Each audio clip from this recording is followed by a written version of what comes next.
Hola, soy Titi. Y yo, Matías. Y juntos hacemos Espacio Podcast. Un lugar donde podrás encontrar información importante, extra folleto y que te va a ayudar un montón en tu repaso de escuela sabática el sábado con tus amigos. Hola a todos, bienvenidos a un nuevo Espacio Podcast. Por fin estamos grabando. Sí. Qué difícil grabar, ¿eh? Ustedes Pero no qué lindo, se pero lo qué linda, imaginan. qué bonita arte. Qué bonita arte del podcast. Qué complejo, pero qué bueno.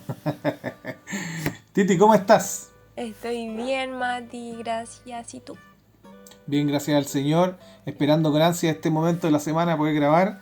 Y ahora estamos lejos y ya no estamos juntitos grabando, pero igual me pone contento verte. Y tenemos a nuestro invitado especial que ya estuvo la semana pasada con nosotros, que se mandó podcasto. Le vamos a poner, vamos a empezar a premiar así capítulo, ¿eh? Le vamos a pedir a la gente que ranquee. Bienvenido, hermano Héctor Urrutia, un aplauso para él. Hola, gracias por la invitación. Nuevamente bienvenida. Bienvenido. Así que, bueno, vamos a partir. Ahí la Titi va a dar unos saludos, ¿cierto? Unos avisos, todo. Que es lo que nos dejan los chicos en nuestras cajas de comentarios en las redes sociales. Y vamos a pedirle al hermano Héctor que pueda hacer una oración para poder comenzar. Bueno, los saludos de esta semana, vamos primero con los de YouTube. Cristian Lorca dice, estuvo demasiado bueno. La Biblia es una caja de sorpresas preciosas. ¿Cierto, Cristian? Victoria Aravena dice, buenísimo el repaso, muy buena la explicación del libro Cantar de los Cantares. Saluda al invitado, bendiciones. Sí, el libro de Cantares estuvo muy bueno. Noé Collantes Vázquez dice, excelente video. Tengo un comentario de, Camilo Rivas Castro dice, shoujo Mati. Romeo y Julieta es un shoujo no shonen. Espero haberlo dicho bien. Aunque siempre tenía más pinta de ser un seinen. Por lo demás, lamentablemente, no conecté tanto con la lección de la semana como con las otras por no estar casado ni cerca de estar muy enamorado. Pero bien igual, buen repaso. Bueno, espero que esto les sirva para cualquier etapa de sus vidas.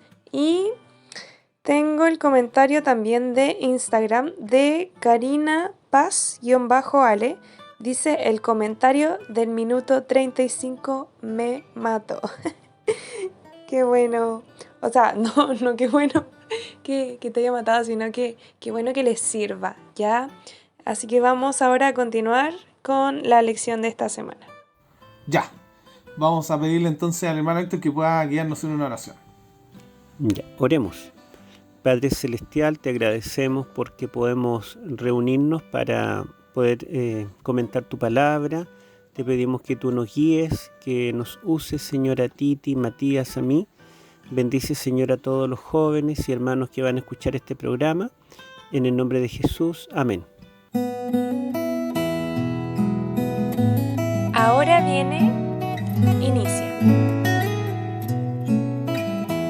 Vamos a iniciar con la lección de esta semana. Es la semana número 6. El título dice Sexualidad conyugal, dualidad.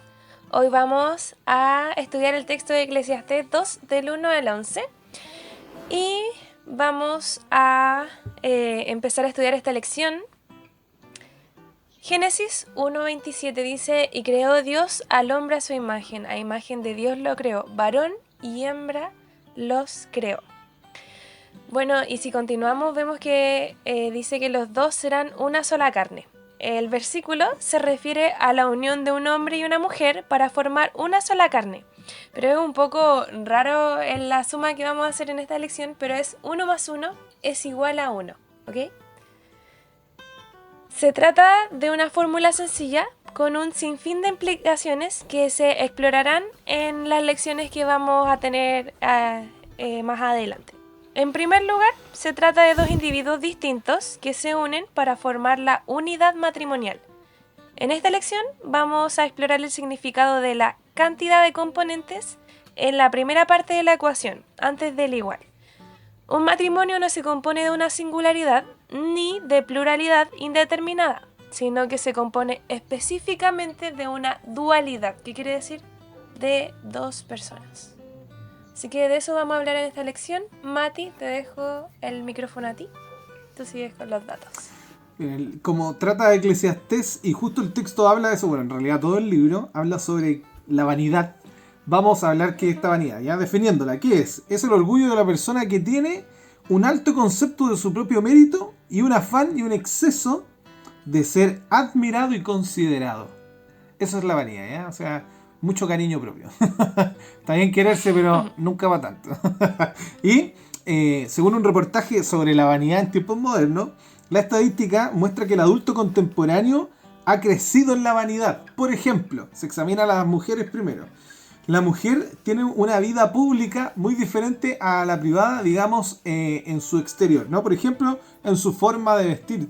Ponen mucho cuidado, ¿no? ¿Han escuchado esta frase? Antes muerta que... Sí, la pueden terminar todo, ¿cierto? No tengo más que decirla.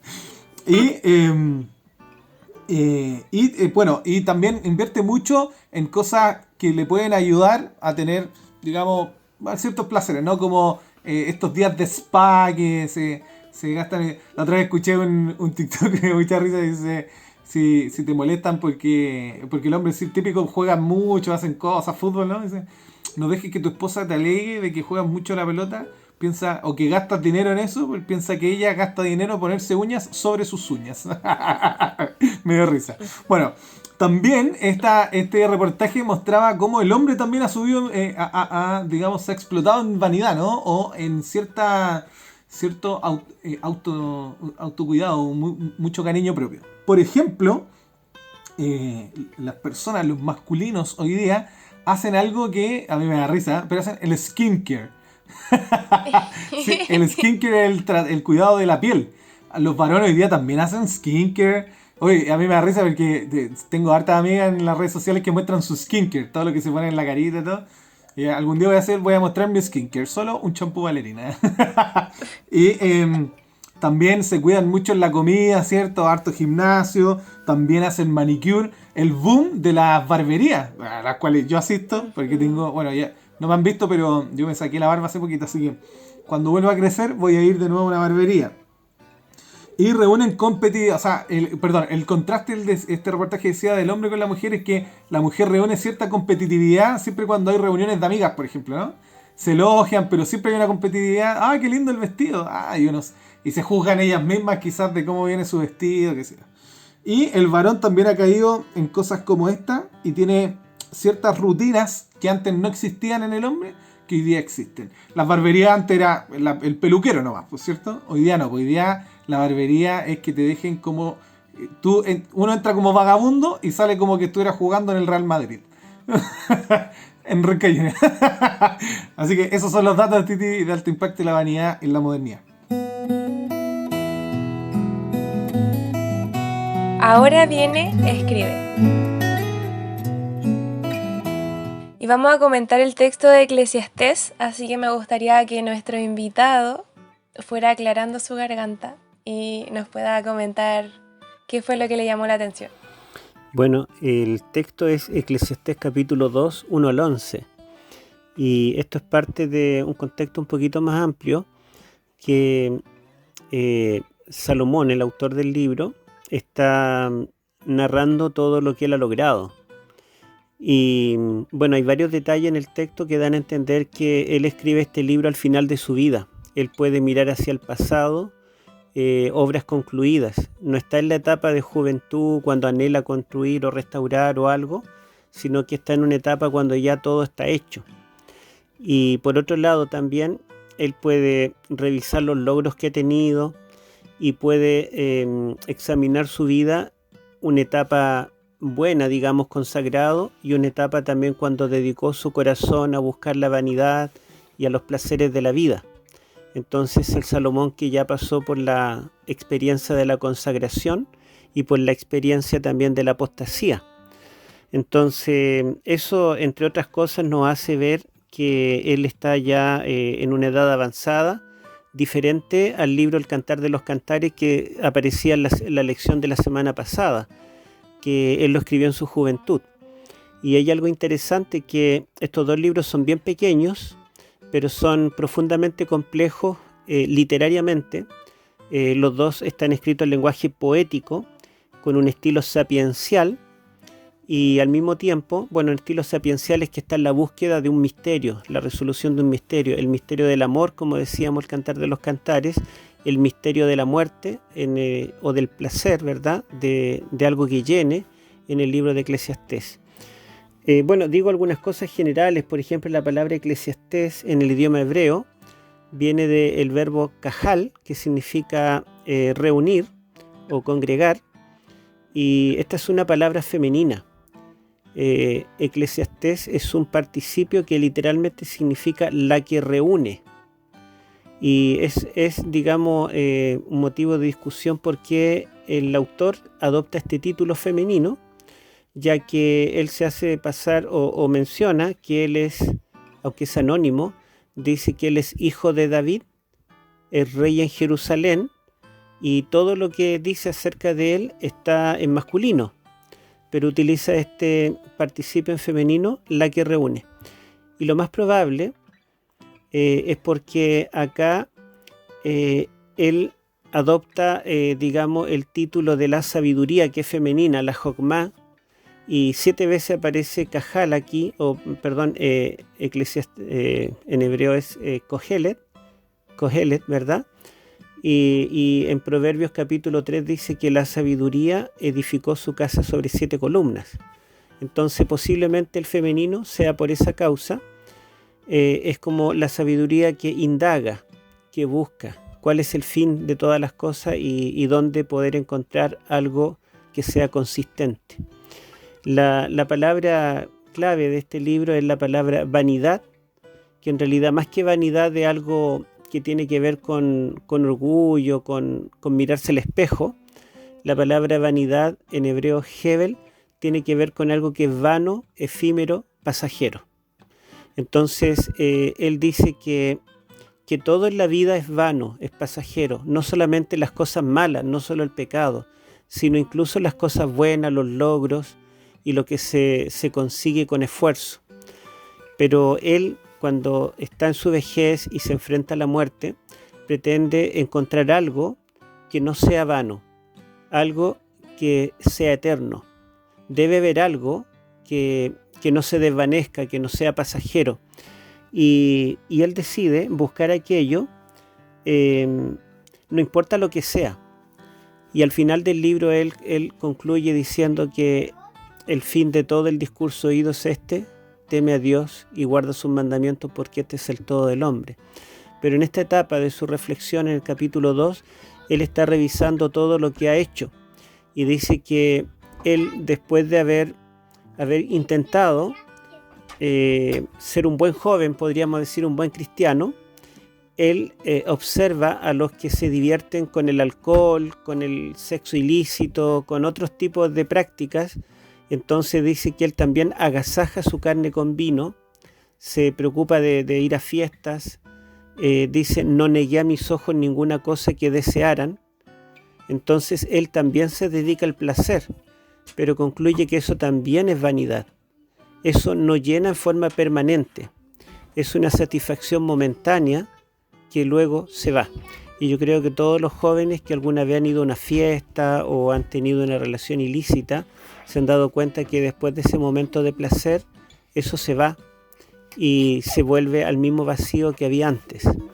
Por otro lado, también él dice que experimenta con las riquezas y él adquiere todo lo que sus ojos desean. Amontonó la plata y el oro, se edificó casas, compró, adquirió, invirtió, pero se dio cuenta que todo eso también era vanidad y aflicción de espíritu, no algo que llenaba en forma permanente. Y yo siempre me acuerdo de los niños que cuando le hacemos un regalito, un juguete, ellos duermen con el juguete al lado de la cama y están 24 horas con el juguete, pero el otro día el juguete anda botado. Y así pasa con nosotros, que cuando sentimos algún vacío en el corazón, decimos: lo que pasa es que todos los vecinos tienen televisor de 50 pulgadas y el mío tiene 30. Y nos angustiamos y pedimos un crédito, compramos un televisor de 50 pulgadas para ver el partido, la teleserie, qué sé yo. Y al principio dormimos con el televisor, pero después ya no tenemos ni tiempo de verlo. Entonces nos damos cuenta que todo lo material que podamos acumular puede satisfacer en parte nuestras necesidades, pero no satisface plenamente. Y Salomón andaba en la búsqueda de algo que satisfaciera completamente. Luego él dice que él intenta encontrar o llenar ese vacío con la sabiduría. Él estudió todo lo que había que investigar, descubrió todos los misterios, sacó doctorado en Harvard, tenía un cum laude, medalla de honor, la beca presidente de la República, tenía todo, pero se dio cuenta que ninguna de esas cosas lo llenaba. En realidad, él concluye que eso también era algo vano, algo efímero, algo pasajero, algo que no llena el alma, algo que no le da la satisfacción a una persona frente a la muerte. Entonces, podemos decir que todos los placeres terrenales, como él dice, todos los placeres que están debajo del sol no llenan. Nosotros necesitamos llenar el alma con algo que está más allá del sol. Eso es lo que podríamos resumir estos versículos. Amén, qué precioso. Qué lindo. ¿Mati? Bueno, yo quiero comentar de Eclesiastés. O sea, lo que dice el texto en sí, dice por ejemplo que él se iba a llenar de bienes y que esto también es vanidad. Dice que se hizo de casas, de estanques, se hizo de plantaciones, se hizo de siervos, se hizo de animales, se hizo de plata, se hizo de oro, finalmente de deleites. Dice así: fui enardecido más que cualquiera. O sea, engrandecido. Engrandecido, perdón. Sí. ¿Verdad? Es que de repente ni yo me entiendo mi letra. Engrandecido más que cualquiera, ¿verdad? Y miré, y él finalmente llega a decir, y todo esto es vanidad. Entonces quiero reflexionar un poquito en esta la reflexión de él de vanidad. Una cosa es que hay un patrón que Salomón repite de su padre, ¿cierto? Primero la promiscuidad. Es un patrón que él repite de su padre, ¿no? El tener varias esposas. Segundo patrón es ser el más grande de. Porque David, digamos, es el más valiente de, porque ¿se acuerdan el canto que había de David? Claro. Saúl mató a 1000 y David mató a 10.000. A 10.000. Entonces, como que David también tenía esto de la vanidad, ¿no? También era un patrón que él, digamos, puede haber aprendido, pero que en la adultez se da cuenta que él podía haber decidido de forma diferente, ¿ya? Es una cosa que quería decir sobre Salomón. Otra, yo creo que una reflexión sumamente importante que entendí sobre la palabra Hebel, que es vanidad, es que también puede ser traducida como absurdo, como vapor o como humo. Me llamó mucho la atención porque también esta es una lección de su padre. Porque el padre habla de la vida en el Salmo 103 como que es una hierba que en la mañana existe, pero que en la noche deja de existir. Tal cual lo es el humo, la niebla, que Santiago después repite en su reflexión, en su carta, ¿no? Santiago dice, claro. ¿Qué es la vida? Sí. La vida es como la niebla, dice que en la mañana está, pero en la noche desaparece.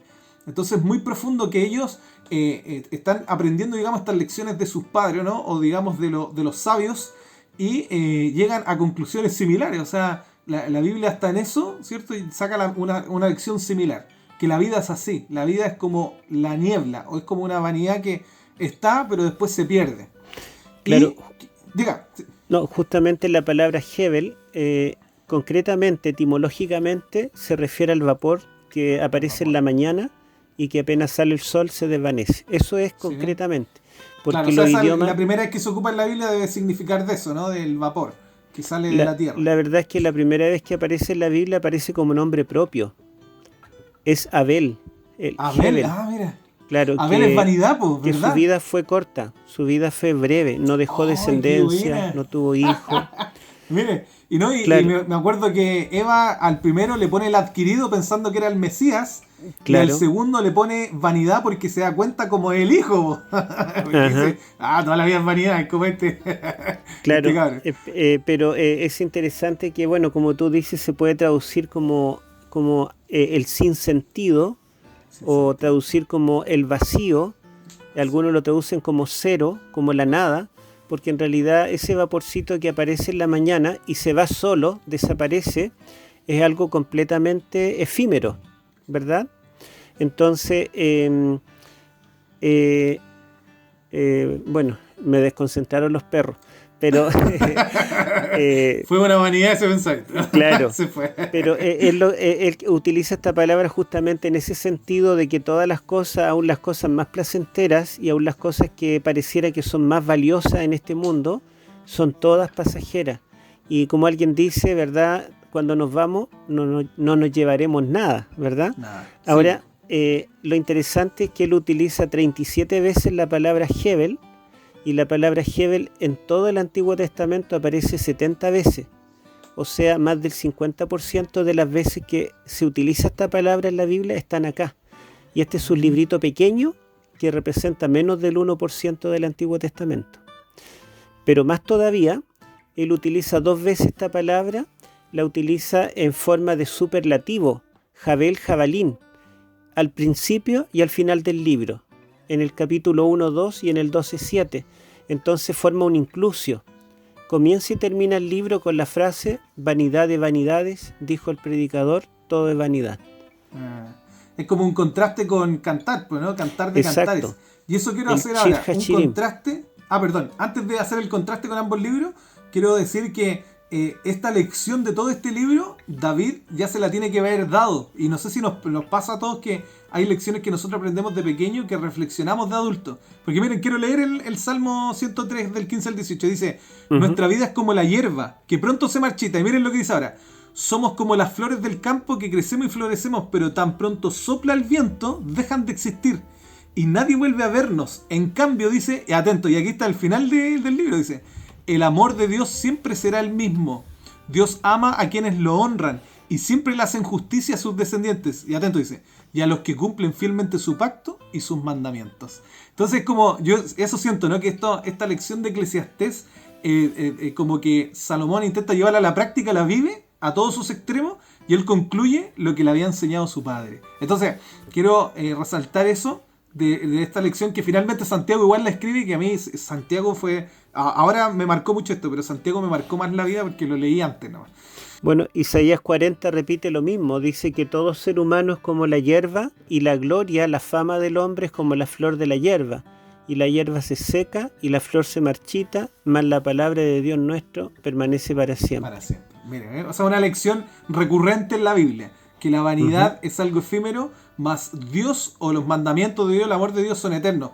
Y aprovechando esto, hablando sobre el amor de Dios y la vanidad y el contraste entre Eclesiastés y Cantares, que me tocó mucho el corazón, de que cuando estudiamos la semana pasada Cantar de Cantares, era un hombre teniendo un solo objeto o sujeto, y él vivía como que si lo tuviera todo. Tanto así que superlativiza todo elemento de esa persona. En contraste con Eclesiastés, que él lo tiene todo, pero se da cuenta que realmente no tiene nada. Entonces, exacto, como que se posiciona de todo, pero se siente vacío sin nada. En cambio, en el otro tiene una sola cosa o sujeto, digámosle, que es su mujer, ¿cierto? La Shulamit, la Tsunamita, y él, aparentemente lo tiene todo y no necesita de nada más. Entonces, me tocó mucho el corazón eso, y quiero terminar con esto, ¿no? Que como que es una lección antihedonista. ¿Por qué antihedonista? ¿Por qué quiero decir esto? Porque, bueno, lo hemos tratado en otras lecciones, que se relativiza mucho concepto bíblico, como por ejemplo el hedonismo es una corriente filosófica relativizada del placer, así como Filón de Alejandría pescaba la Biblia y hacía lo que quería con ella, y decía, no, igual puedo encontrar, por ejemplo, la vanidad como algo bueno en la Biblia. También, bueno, hay un comentario que es muy conocido en la iglesia que se llama ¿Cómo entender la Sagrada Escritura? de George, no me acuerdo el apellido. Bueno, ahí léanlo, muy bueno. Que él muestra cómo Filón de Alejandría distorsiona más la conclusión bíblica que realmente hacerle un beneficio. ¿Por qué? Porque relativiza los conceptos bíblicos, cuando vemos que aquí la Biblia es súper concreta. Toda esta lección en todo este libro está en el Salmo 103. Es como Jesús, ¿no? Jesús no se explayaba en la lección. Él decía, si me amas, guarda mis mandamientos. Era muy concreto. La filosofía hebrea es como muy concreta. Quizá para explicar un poquito a los oyentes quién es Filón de Alejandría, es un judío que vive en Alejandría, en Egipto, la capital de la cultura del siglo I. Es contemporáneo con los apóstoles, con Cristo, un poquito anterior quizá. Él alcanza a vivir en el siglo I, y él escribió bastante y trató de interpretar toda la escritura, todo el Antiguo Testamento a la luz de la filosofía griega. Y como no Claro, como de calzan, forma alegórica. claro, como no calzan, entonces le dio una interpretación alegórica. Todo lo que dice la Biblia no es real, sino que es una alegoría de una realidad más profunda, al estilo de Platón, algo platónico, algo espiritual, se podía desprender de cada cosa material que mencionaba el Antiguo Testamento. Pero eso tornó tan subjetiva la escritura que al final cada intérprete alegorista tenía su propia interpretación, y la Biblia dejó de ser la palabra autoritativa y más bien el intérprete pasó a ser el que daba el significado al texto, que es, digamos, lo contrario del objetivo de la palabra de Dios. Pero nos apartamos un poquito del tema, ¿cierto? Sí, nos fuimos, pero quería concluir en eso, sino que la Biblia es muy concreta y sus lecciones son muy más sencillas de lo que uno se imagina, que es muy filosofía hebrea, ¿no? Las palabras concretas, una palabra sirve como para 20 significados, y es porque la Biblia quiere decirte que lo superior es el amor de Dios y en concreto obedecerle, ¿no? Que es una respuesta a su amor. Eso no voy a decir más porque me alargué mucho. Bueno, yo iba a decir que el cantar, la palabra cantar en hebreo shir, se refiere a un canto de gozo, un canto de júbilo. Y no aparece como cantar, sino como cantar de los cantares, shir hashirim, o sea, el mejor de los cantares. Y recordemos lo que dice el libro de Reyes, cuando dice que Salomón escribió 1005 cantares. Y de esos 1005 hay uno solo que quedó en la Biblia, pero es el cantar de los cantares, el mejor. Y es un contraste con lo hebel, con lo vano, ¿verdad? Vanidad de vanidades. Entonces son opuestos. A pesar de que utiliza un lenguaje en común, por ejemplo, se mencionan aves, se mencionan animales, se mencionan plantas, un montón de cosas que lenguaje en común, ¿verdad? En los dos libros, pero a pesar de eso son libros completamente distintos.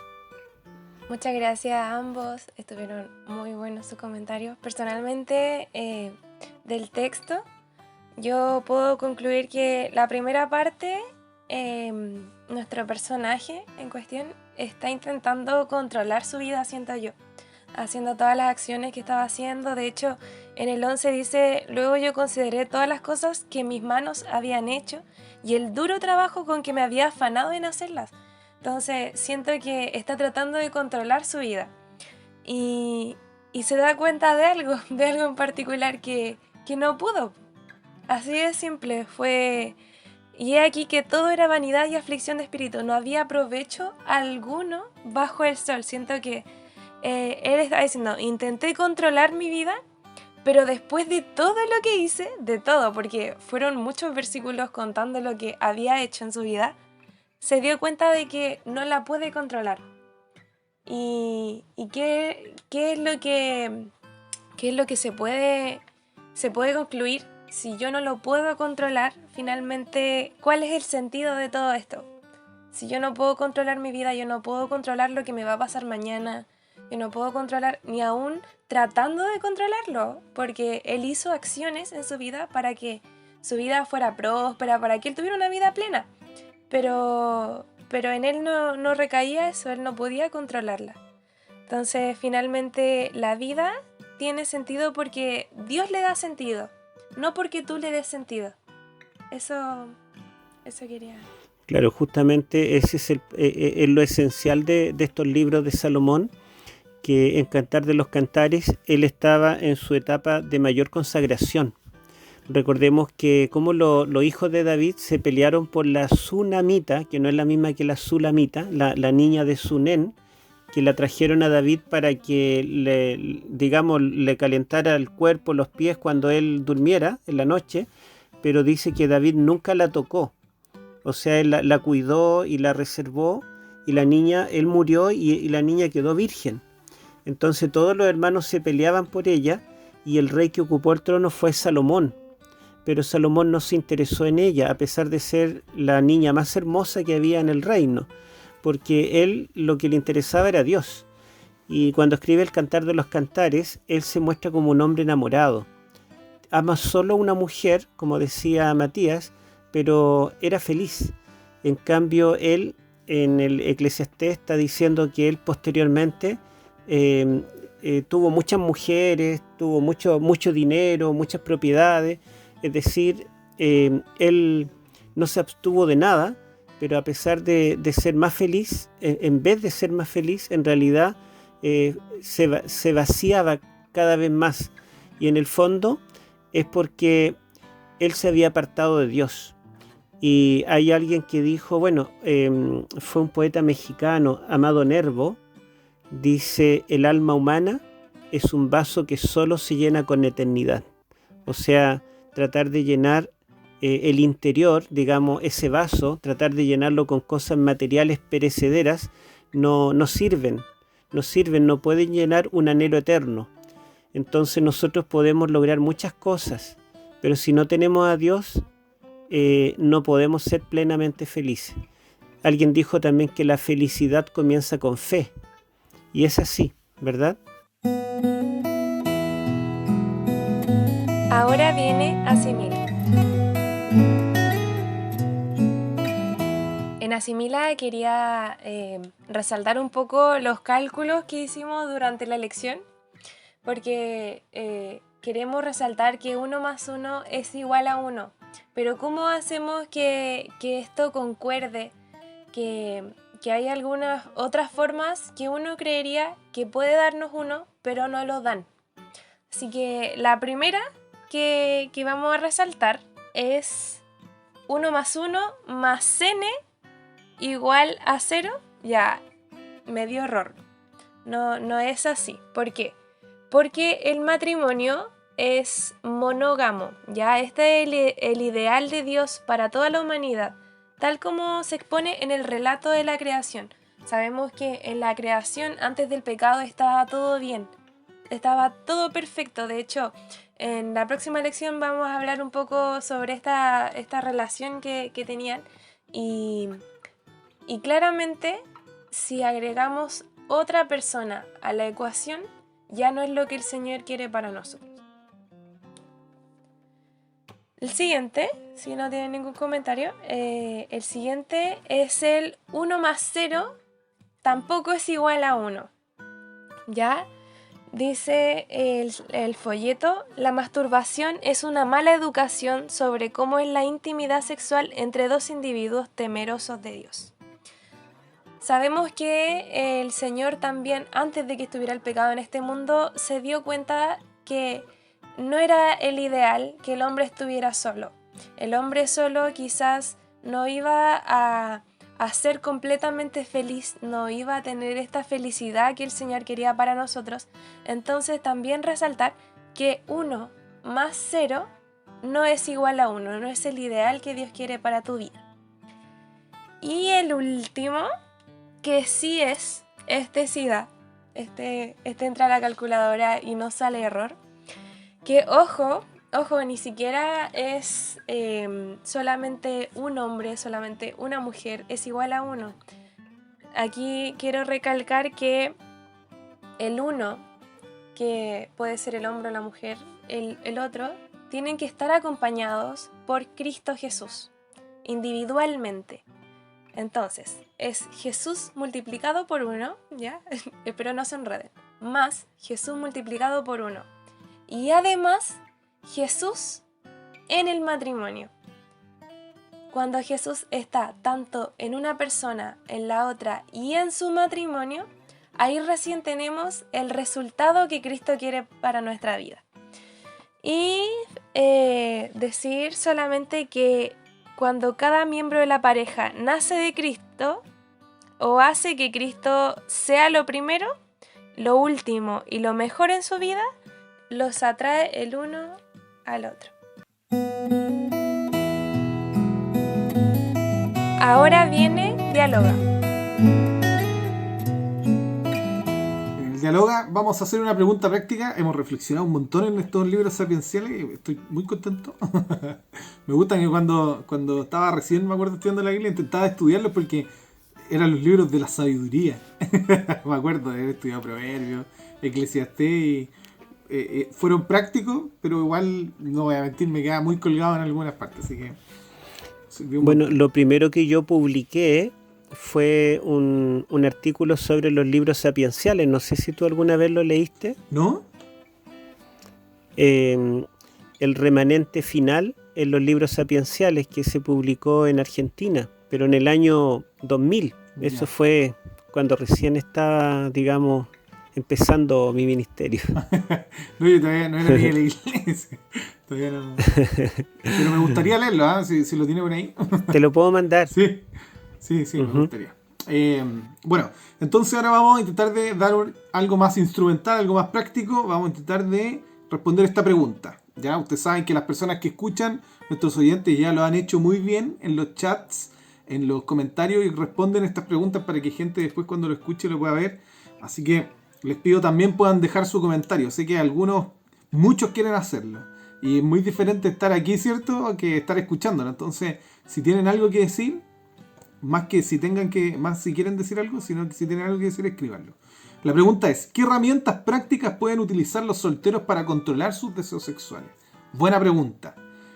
Difícil quizás.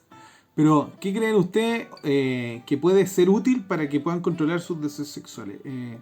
Hermano Héctor, ¿tiene alguna recomendación para los jóvenes solteros? Primero decir que esta lección habla de la masturbación, ¿verdad? Sí. Y en ese contexto se hace la pregunta. Sí. Y quería contar una experiencia. Cuando llegué a la iglesia adventista, en mi adolescencia, fue un congreso de jóvenes. Entonces un líder, no voy a decir si era pastor, profesor o administrador, pero era un líder de jóvenes que tomó un tema.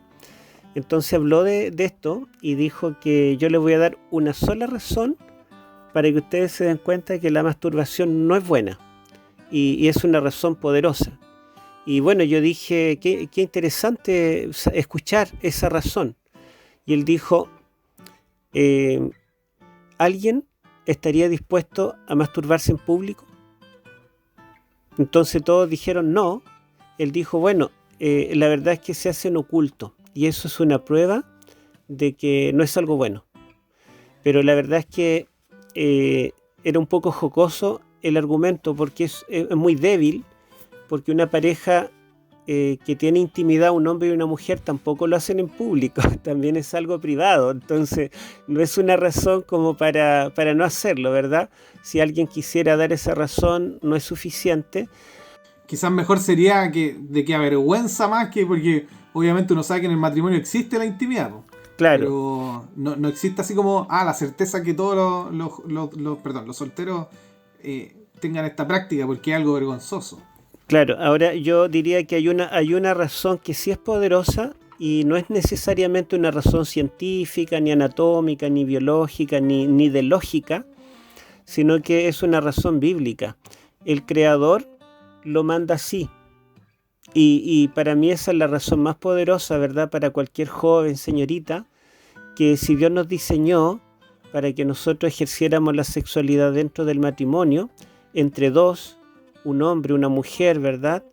Con la bendición de Dios, yo creo que es la razón más poderosa para luchar contra los deseos de la carne, como dice Pablo. Alguien dirá, pero la palabra masturbación no aparece en la Biblia. Claro, no aparece la palabra, pero sí aparece, por ejemplo, allí en Mateo capítulo 5, el Sermón de la Montaña, que Jesús dice, cualquiera que codicia a una mujer en su corazón, ya es culpable de adulterio. Y para realizar el acto masturbatorio, sea un hombre o una mujer, tiene que ejercer o la imaginación, o como dice el folleto también, ver pornografía, y eso implica codiciar, ¿verdad? Entonces, codiciar sexualmente, porque uno puede anhelar algo, puede anhelar ser tan bueno como un hermano, eso ya no es codiciar, ¿verdad? En el sentido pecaminoso. Pero basta con eso para darse cuenta que no es voluntad de Dios. Y recordemos lo que dice Filipenses 4:8 también, todo lo puro, todo lo que es noble, en eso pensad. También sabemos que la masturbación puede transformarse en un vicio. Entonces hay varios motivos por los cuales hay que luchar por evitarlos. Y la pregunta que hacía Matías, ¿qué consejos prácticos se pueden dar para evitar esto o para evitar otro tipo de prácticas prohibidas dentro de la soltería? Bueno, lo primero es que debemos nosotros confiar y vivir cada etapa, vivir la niñez, la adolescencia, la juventud, la adultez, la vida matrimonial y saber que tener dentro de nuestro plan de vida el matrimonio.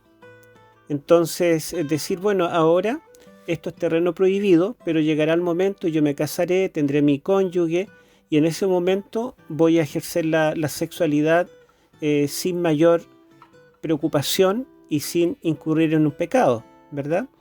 Por otro lado, aparte de un plan de vida, el hecho, digamos, de alcanzar metas ayuda mucho a combatir los deseos de la carne, por el hecho de que se dice que la mente ociosa es una cuna de vicios. Cuando una persona no tiene ninguna meta y pasa todo el día ociosa, ¿verdad? Puede caer en droga, en prostitución, en masturbación, en pornografía, en vicios, etcétera, etcétera. Entonces, el dedicar el tiempo a estudiar, a trabajar, a lograr metas, es bueno. Y siempre es bueno ponerse una meta. Si ya lograste una meta, ponte otra. Si ya aprendiste un idioma, aprende otro. En fin, el deporte y toda la actividad, ¿verdad?, que se nos aconseja en una vida integral, nos ayuda para combatir estos deseos que pueden venir ocasionalmente, ¿verdad? Y además la dieta sana, porque hay alimentos que son claramente estimulantes y otro tipo de dieta más sencilla que es menos estimulante. Entre otras cosas, ¿verdad? No sé si Matías tiene algo más que agregar. Sí, me gustaría agregar de que, a sumar a lo que está diciendo, porque es muy útil tener una vida sana, ¿cierto? También el planificar, por ejemplo, practicar la abstención para planificar una vida en familia, precioso, ¿no? Pero quiero decir también que, como lo hemos hablado en otras lecciones, estamos justo en una generación donde el pecado de turno es la sexualidad abierta, ¿cierto? Incluso la recomendación, incluso hay profesionales que recomiendan la masturbación, pero el hecho de masturbarse obviamente genera vicios, genera sentimientos de soledad, depresión y no es bueno. O sea, hace poquito igual comenté, ¿no?, que había hablado con una profesional que hablaba cosas un poco más rudas que no la voy a decir, ¿no? Que en la práctica este acto o los actos solitarios afectan la vida sexual a futuro. Así que quiero decir que a pesar de esto, porque creo que a todos nos toca, ¿cierto?, lo de la, que no sé, porque nos invadan con pornografía, que pueden haber pecados solitarios. A pesar de esto, Dios puede liberar de esto, ¿ya? Yo soy fiel creyente, y lo he visto así, pero de forma empírica, que cualquier vicio, cualquier cosa que te sienta atrapado, que te esté molestando, que te esté dañando, el Señor es capaz de liberarte. Porque por eso Él dice, en el mundo van a tener cosas como aflicciones, como por ejemplo las tentaciones, son parte de las aflicciones del mundo. Pero Él dice, pero yo ya vencí al mundo, entonces hay que asirse del que ya lo venció, porque nosotros no podemos vencerlo, pero Jesucristo sí puede. Y yo soy fiel testigo de que el Señor libera. Yo he visto, he vivido, sé cómo el Señor puede liberarte de cosas tan tristes o tan terribles como esta. Así que quiero dejar un poquito de esperanza a los corazones de nuestros oyentes y que también puedan transmitirla a sus alumnos, de que estamos viviendo justo en la generación que aquí está de turno esto, ¿no? Está de turno esto donde la pornografía está en la mano, ¿cierto? En la publicidad, y que eso significa que muchos van a incurrir quizás en pecados como este, pero recuerden, como dice Juan, si alguno pecare, recuerden que Dios es misericordioso. Y no solo eso, sino que te puede librar de esta batalla. Así que pídele al Señor, el Señor es capaz de hacerlo. Eso. Claro, por otro lado, la sexualidad y la pornografía vende hoy en día. Entonces todo se hace con publicidad que incita lo sensual y lo sexual con un fin económico meramente, pero se bombardea desde la niñez. Hasta los dibujos animados incitan a prácticas sexuales incorrectas y hay una intencionalidad detrás. sin importar el daño que puede ejercer en la mente de los niños. Entonces, como dice Matías, hay una invasión. Y aunque los cristianos tomamos medidas, ¿verdad?, los padres cristianos y los jóvenes cristianos, de evitar ciertas cosas. Por ejemplo, nosotros no tenemos televisor en casa, pero sí tenemos celulares, tenemos computador y ahora, ¿verdad?, casi no se puede evitar, digamos, la publicidad. Ponemos dibujitos animados en YouTube a nuestro hijo, pero aún así aparecen publicidad, no de sexo, pero sí publicidades que no nos gusta que vea. Entonces nos damos cuenta que casi no hay escapatoria. Pero a pesar de eso, tratar de evitar lo más que esté de nuestra parte todo lo que sea lo que incite, y si no hay algo que incita, no va a haber una acción. ¿Mm? Es como el dicho por ahí: no hay que meterse en la boca del lobo, porque alguien puede decir, no, yo soy fuerte y no me pasa nada, ¿verdad? Pero la verdad es que de tanto exponerse, cualquiera puede caer. Queda aquí la lección de Eclesiastés, ¿no? Ya lo probé todo, no vengan para acá, dice. Es como que se dijera Salomón. Ya pasé por aquí, no pasen. Exacto, yo veo el libro de Eclesiastés como dentro de las riquezas de Salomón, que no quedó nada, todo fue vanidad en realidad. Lo que él pudo dejarnos es este libro, donde él nos da consejos sabios y nos dice, mira, yo ya pasé por todo esto y lo probé, pero a fondo, completamente, y me doy cuenta que nada de esto llena plenamente.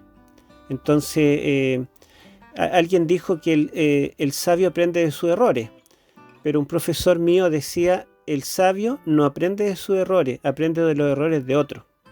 No tiene por qué volverlos a cometer él, si ya alguien los cometió en la historia. Entonces aprendamos de los errores de Salomón, y en vez de aprender de nuestros propios errores y tener que lamentar. Desmitifiquemos nadie aprende de cabeza ajena, aprendamos. Y quisiera decir, así como para cerrar, algo que yo creo que tiene que ver con todo lo que dijimos: cuidemos a nuestros niños, porque es mucho más barato, mucho más sencillo, aunque parezca difícil, cuidar a un niño para que sea un adulto sano, que intentar de recuperar a un adulto que es un niño roto. Exacto. Así que cuidemos a nuestros niños, cuidemos. Y bueno, quizá repetir lo que dijo ya Matías, que no importa que algún joven, alguna señorita esté en este vicio, ¿verdad?, o en este pecado secreto, aunque no sea un vicio, aunque sea algo que lo domine, de todas maneras el Señor puede cambiar nuestra vida, puede liberarnos y tiene mucho más poder que cualquier atadura del enemigo. Ahora viene Aplica. Testimonio para la Iglesia dice así: se me ha mostrado que vivimos en medio de los peligros de los últimos días. Por cuanto abunda la iniquidad, el amor de muchos se enfría. La palabra muchos se refiere a los que profesan seguir a Cristo, afectados, sin que ello sea necesario por la iniquidad prevaleciente, se apartan de Dios. La causa de esta apostasía estriba en que no se mantienen apartados de la iniquidad. El hecho de que su amor hacia Dios se esté enfriando por la causa de que abunda la iniquidad demuestra que, en cierto sentido, participan de esta iniquidad, pues de otra manera ella no afectaría su amor a Dios ni su celo y fervor en su causa. Amén. Amén. Bueno, hemos aprendido un montón. Ya se puso intenso el folleto. Y ha sido bueno porque no solo es sanador, sino que también es muy constructivo sobre todo para los adolescentes, para personas que están recién incurriendo en relaciones, por ejemplo, que pueden marcar la vida, ¿cierto? Muy necesarias, muy buenas las lecciones. Gracias, Titi, por siempre tu lindo apoyo. Gracias, hermano Héctor. Por nada, bendiciones. Héctor, escritor, teólogo, doctor. Les recuerdo que tiene unos libros espectaculares: Profecías Apocalípticas de Daniel. Dice El Origen, así se llama, ¿cierto? Sí, El Origen de la Vida, el Big Bang, y el Génesis también tiene la Trinidad y la pluralidad de Dios. Así se llama ese, ¿cierto? La Trinidad y Se llama la pluralidad de Dios. El Espíritu Santo y la pluralidad de Dios. Eso. Pero bueno, ese libro ya está agotado y también el libro sobre Daniel. No me queda ninguno. Pero bueno, esperemos que haya sobre demanda y se tenga que reimprimir.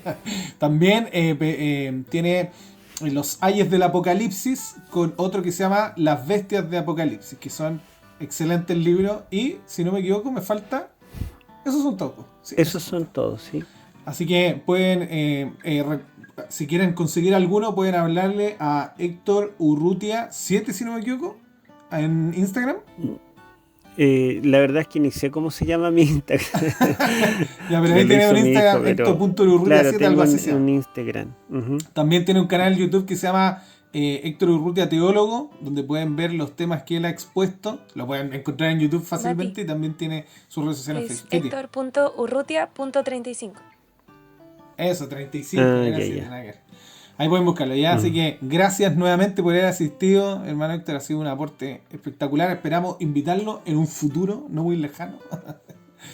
Y eso, agradecerle, que el Señor le bendiga su ministerio, su trabajo como médico. Igualmente, y Dios les bendiga a ustedes en este ministerio. Gracias. Y a todos los jóvenes que están escuchando. Eso, saludos para todos, Latinoamérica unida. Y si nos escuchan, bueno, Norteamérica igual, y si nos escuchan desde otro continente igual, que no hemos saludado a gente de otro continente. Así que eso, agradecerles, que el Señor les bendiga. Recuerden comentar, compartir. Todos los materiales se encuentran en el Ministerio Joven Unión Chilena, también en Joven Adventista Oficial de la edición sudamericana. Pueden encontrar esto en YouTube, en Instagram, en Facebook, en Spotify, y pueden participar en todo lo que hacemos, que son los Inverse, son los quiz, también el resumen de Pedrito de los grupos pequeños, el punto clave y el bien conocido y nunca mal ponderado Espacio Podcast. Titi, ¿cómo se llama la lección de esta próxima semana? Se llama Sexualidad Conyugal, Igualdad de Naturaleza. Muy bien, ahí tenemos un matrimonio invitado que van a quedar pero pillos. Que el Señor les bendiga, nos escuchamos en un nuevo Espacio Podcast. Chao. Chao. Chao, bendiciones.